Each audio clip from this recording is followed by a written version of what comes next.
Dear UKG குட்டீஸ், இதோ உங்களுக்கான தமிழ் முதல் பருவம் முதல் பாடல். வரம் தருவாய் இறைவா, எனக்கு ஒரு வரம் தருவாய். இறைவனிடம் வரம் கேட்போமா?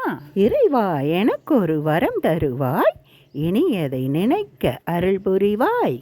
இறைவா, எனக்கு ஒரு வரம் தருவாய், இனியதை பேச அருள் புரிவாய். இறைவா, எனக்கு ஒரு வரம் தருவாய், இனியதை செய்ய அருள் புரிவாய். மீண்டும் ஒரு முறை வரம் கேட்போமா இறைவனிடம்? வாருங்கள். இறைவா, எனக்கு ஒரு வரம் தருவாய், இனியதை நினைக்க அருள் புரிவாய். இறைவா, எனக்கு ஒரு வரம் தருவாய், இனியதை பேச அருள் புரிவாய். இறைவா, எனக்கு ஒரு வரம் தருவாய், இனியதை செய்ய அருள் புரிவாய். இனியதை நினைக்கவும், இனியதை பேசவும், இனியதை செய்யவும் இறைவன் நமக்கு அருள் புரிந்து விட்டார். தேங்க்யூ குட்டீஸ். மீண்டும் அடுத்த பாடலில் சந்திப்போம்.